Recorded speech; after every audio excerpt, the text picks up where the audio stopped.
My mother said it like she was finally admitting something she had carried for years. Sometimes, she said, her voice tight and steady, I think my life would have been easier if you had never existed. I did not cry. I did not raise my voice. I did not interrupt her. I let the sentence land, because it deserved the space it demanded. This story is an original creation by the writing team of the Revenge Sins channel, inspired by the hidden corners of family life and told with the purpose of fostering emotional connection and spreading understanding. I said, "Then please live it that way." There was a pause on the line, not shock, not regret, just the sound of someone realizing they had lost control of a conversation they believed they owned. "Natalie," my mother said, using that tone she saved for moments when she wanted authority without accountability. "You are being dramatic." "No," I replied. "I'm being precise." She exhaled sharply. "You always do this. You twist things." "I'm not twisting anything," I said. "I'm listening." She tried again. "You know I didn't mean it like that. You said it exactly how you meant it." I answered. "You just didn't expect me to accept it." My father's voice appeared faintly in the background, low and urgent. "Diane, just tell her to calm down." I smiled at that. Calm down. The phrase they used whenever I stopped absorbing their decisions quietly. "I'm calm," I said. "I'm done." "You don't get to be done." My mother snapped. "Families don't work that way." "Mine does," I said. She laughed, short and incredulous. "So what? You're just going to disappear because you didn't like what you heard. I'm going to disappear." I said, "Because you finally told me the truth." I hung up before she could respond. That night, I blocked my parents' numbers, then my brother's, then the extended family members who specialized in soft voices and hard guilt. I did it slowly, deliberately, like closing doors in a house I was finally leaving. When my partner Ethan came home from work, he found me sitting on the edge of the couch, phone face down in my lap. "What happened?" he asked. I told him exactly what my mother said. Exactly what I said back. He did not tell me to reconsider. He did not suggest time or space or patience. He said, "I'm proud of you." That was when I knew this story mattered, not just to me, but to anyone who had ever been called strong as an excuse for being neglected. If this sounds familiar, stay with me. Stories like this only make sense once you hear what came before. My mother liked to tell people I was easy.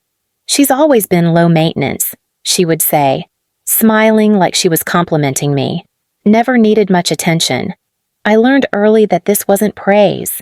It was permission. When my brother Jordan was born, everything in our house reorganized itself around him. His needs came first, then his moods, then his potential. I was old enough to notice the shift, young enough to be told not to talk about it. "Your brother needs more," my mother said whenever I hesitated. "You understand that, right?" I nodded, because nodding made things simpler. Jordan got the upstairs bedroom with the good light. I moved into a converted den near the laundry room. When I pointed out the noise, my father shrugged. "You sleep through anything?" he said. "You're tough."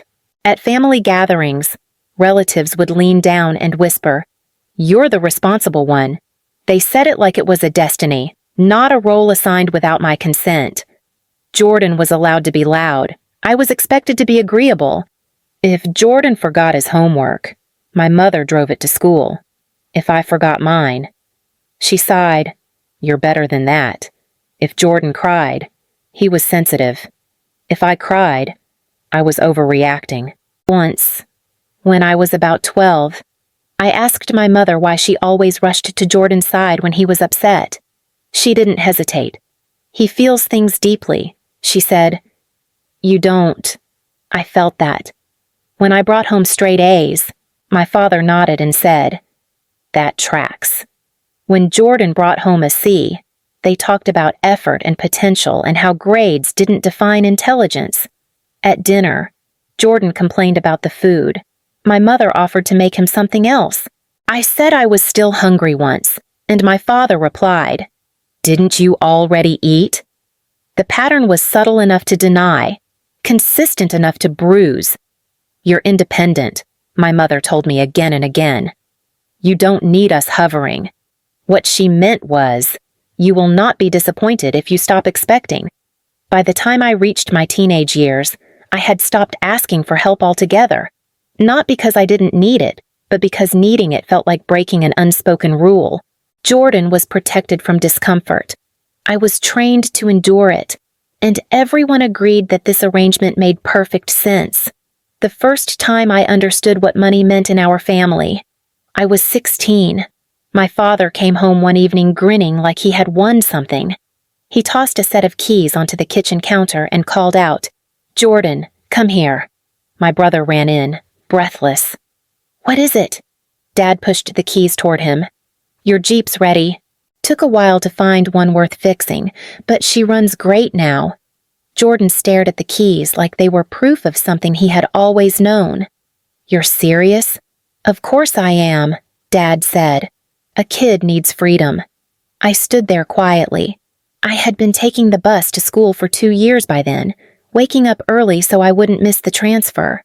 I said, "I thought we couldn't afford 2 cars." My mother looked at me like I had said something impolite. "This is different," she replied. "Jordan needs it." I nodded. I always nodded. A week later, I asked my father if I could use the Jeep sometimes, just until I saved enough for my own car. He frowned. "You don't really need one." He said, "You're focused. A car would just distract you." Jordan crashed the Jeep within 6 months. Not badly, but enough to dent the front and shatter the headlight. My parents didn't yell. They talked about accidents and learning curves. When I dented my bike riding to my part-time job, my father sighed and told me to be more careful with my things. College made the numbers impossible to ignore. Jordan enrolled in a public university a few hours away. He changed majors more times than I could keep track of. My parents paid tuition, housing, meal plans, and spending money. When he needed an extra year, they said education was an investment. Over 7 years, they spent around $155,000 on Jordan's education. They never said the number out loud, but it lived in the way they spoke about his future. I started at community college. I worked evenings at a distribution center, came home exhausted and studied anyway. When I transferred to finish my degree, I signed loan papers I barely understood because I had no other option. I graduated owing $42,000. When I mentioned the difference once, carefully, my mother waved her hand. Jordan needed support. She said, "You've always been capable." My father added, "We were in a better place financially by then. You bought him a car before college." I said, "That was different." He replied, already done with the conversation. Money was never about what we had. It was about who was worth spending it on. Jordan was given room to wander. I was given debt and told it would build character. And I learned, quietly, that fairness was not something you asked for in our house. It was something you stopped expecting. By my early 30s, I had done everything they said would make them take me seriously. I finished my degree. I paid my bills. I built a career slowly and carefully, the way people do when no one is waiting to catch them if they fall. I worked as an operations project manager for a regional healthcare supplier, earning a steady salary just over $80,000 a year. I bought a modest condo outside Columbus with my own credit and my own savings. At family dinners, none of that seemed to matter. My mother would turn to Jordan first. So, she'd say brightly, "Tell everyone about that new brand deal." Jordan would lean back in his chair, confident. "It's still in the early stages," he'd say, even when there was nothing concrete behind it. "But it could be big." My father nodded along. "You've always had the creative mind." Then my mother would glance at me. "And you're still doing that office job, right?" "It's operations management," I said once. "I oversee." "Oh," she interrupted, smiling politely. "Paperwork." Jordan laughed. "Sounds thrilling." I stopped trying to explain after that. When Jordan moved in with Kayla, his girlfriend, my parents helped cover their rent while he figured things out.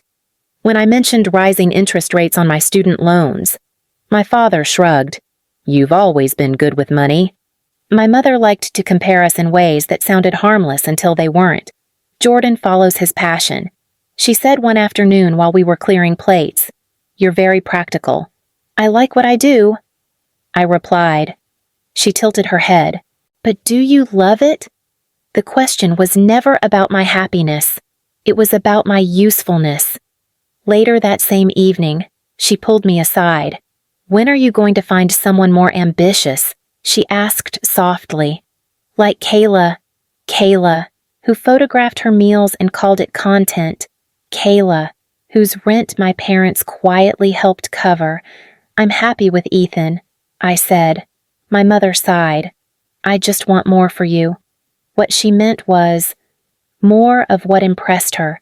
Jordan walked by then, phone in hand. Mom, I need your opinion on something. She turned to him immediately. Of course. Honey. I stood there, plate still in my hands, watching the conversation shift without me. I had built a life that worked. It simply did not perform well enough to earn their applause. Jordan announced his engagement the way he announced everything lately, like it was already a success story. We're doing it, he said over dinner, grinning. Kayla said yes. My mother clapped her hands. I knew it. I knew this year would be big for you. My father raised his glass. To Jordan. To the next chapter. No one looked at me. I lifted my water and took a sip. The planning started immediately. Group messages, venue ideas, guest lists that grew every time my mother spoke.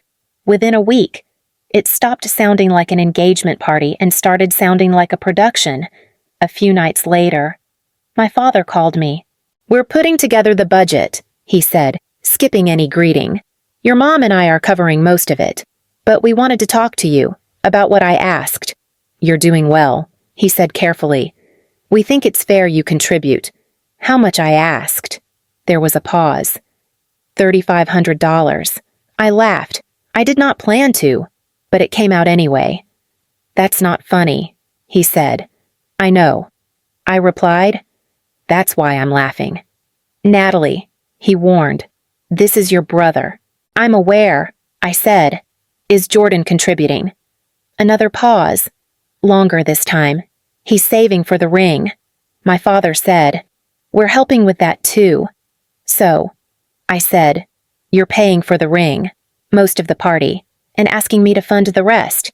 You make good money, he said. Family helps family.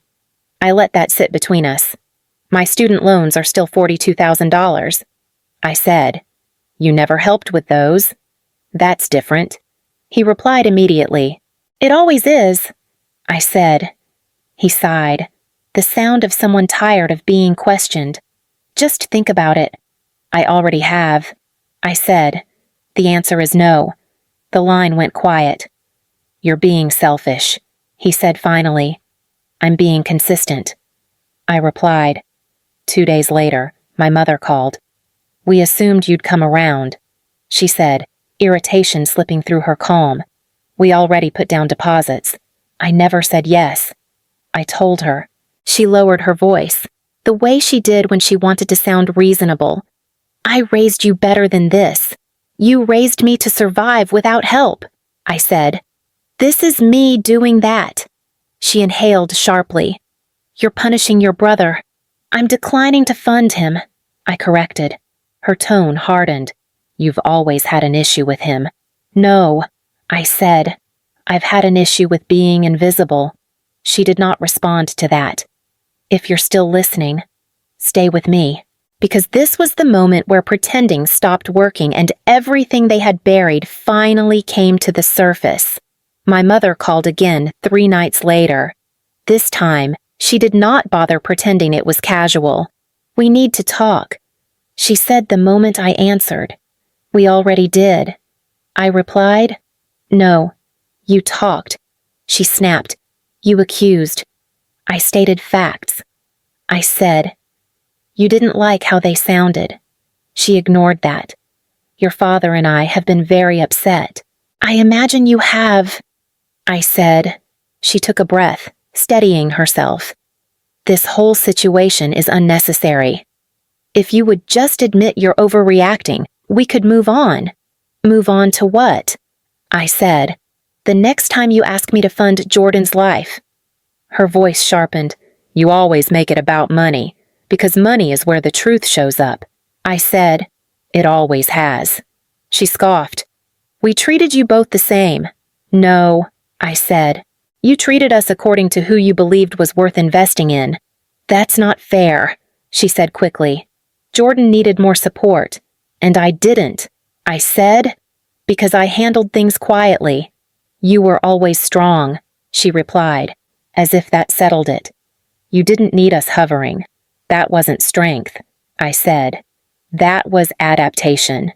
She fell silent for a beat, then shifted tactics. You've always resented your brother. I don't resent him, I said. I resent the system you built around him. You're jealous, she insisted. You always have been. Of what? I said calmly. Being nearly 30 and still subsidized by our parents. Being praised for potential instead of responsibility. Her breath came faster now. You don't understand what it's like to raise a sensitive child. I understand exactly what it's like, I said. I was raised to disappear. That's dramatic, she snapped. So is asking me for $3,500 after paying $155,000 for his education, I said. Her tone dropped, cold and precise. Maybe if you were more like him, we would have wanted to help you more. The words landed cleanly. No anger, no hesitation. I felt something in me go still. So that's it. I said, you didn't help me because I wasn't him. She did not deny it. I am saying that some children make things harder than they need to be. I exhaled once, slowly.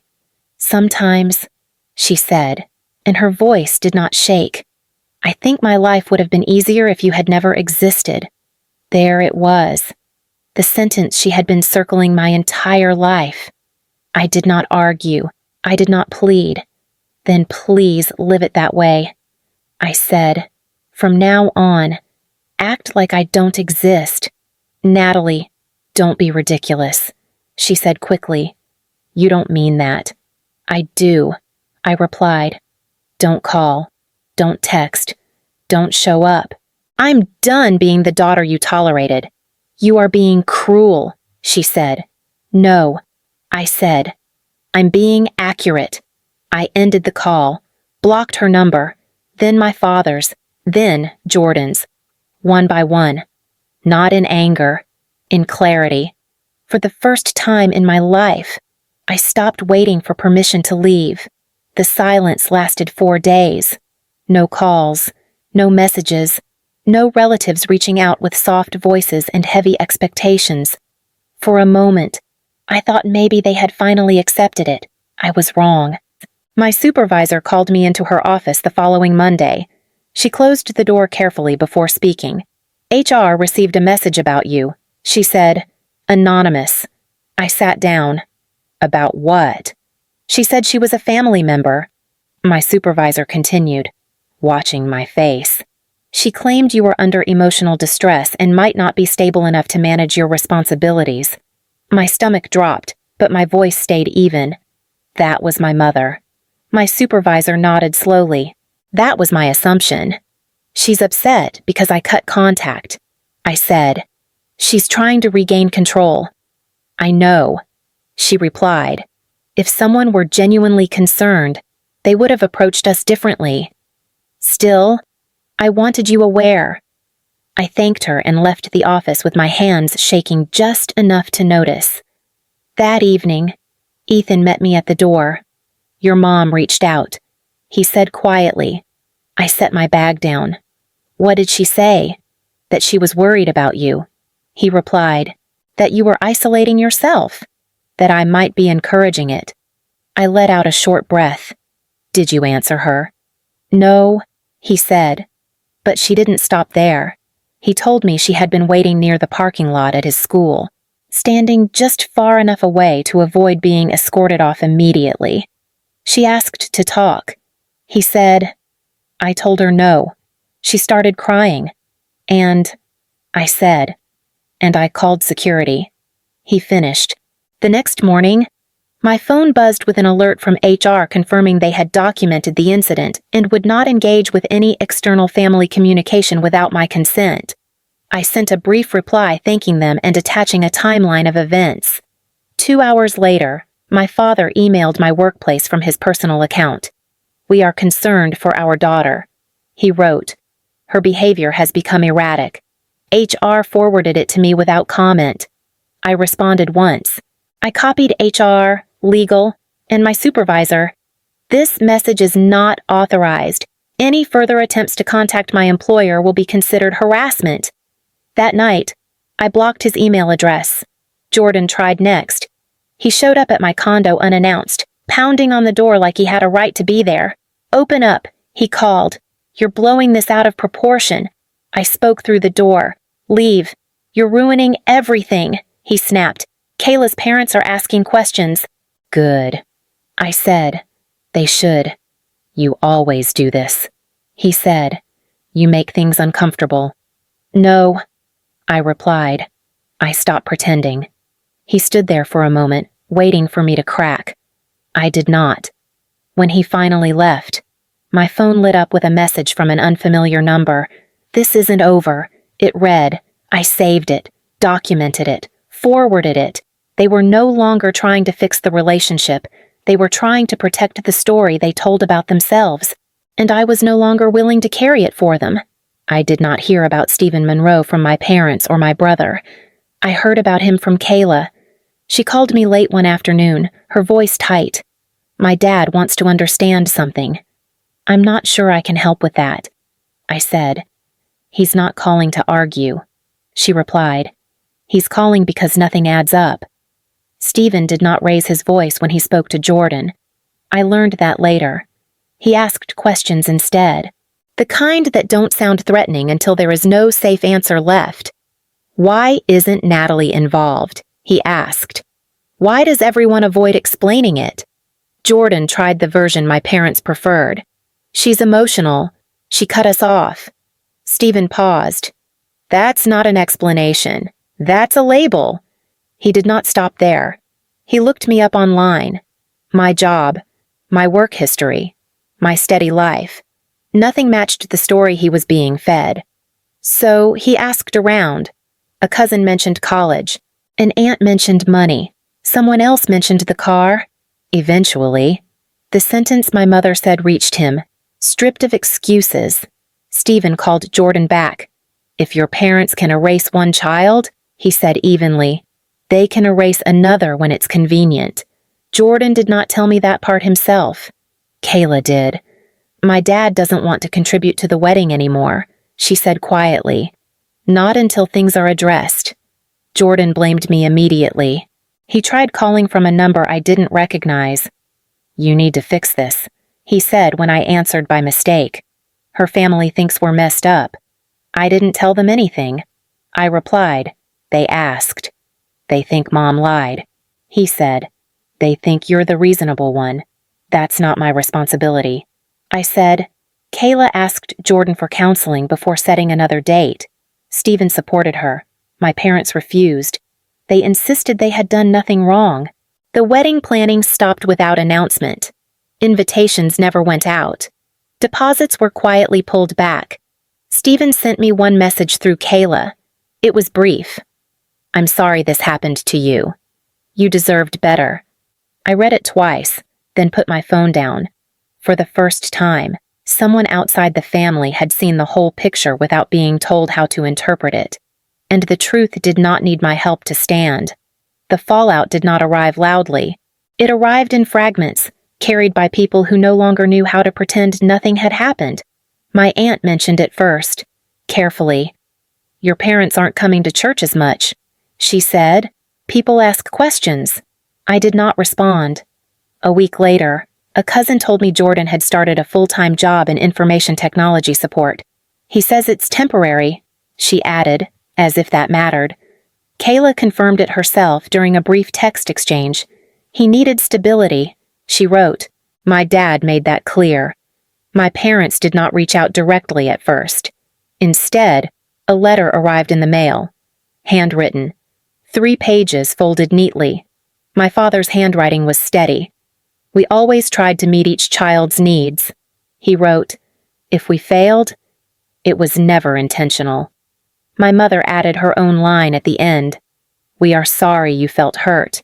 Not sorry for what they did. Sorry for my reaction to it. Ethan read the letter after I did. He handed it back without comment. That's not accountability, he said finally. That's self-protection. I filed the letter away with the rest of the documentation. Dates, messages, screenshots.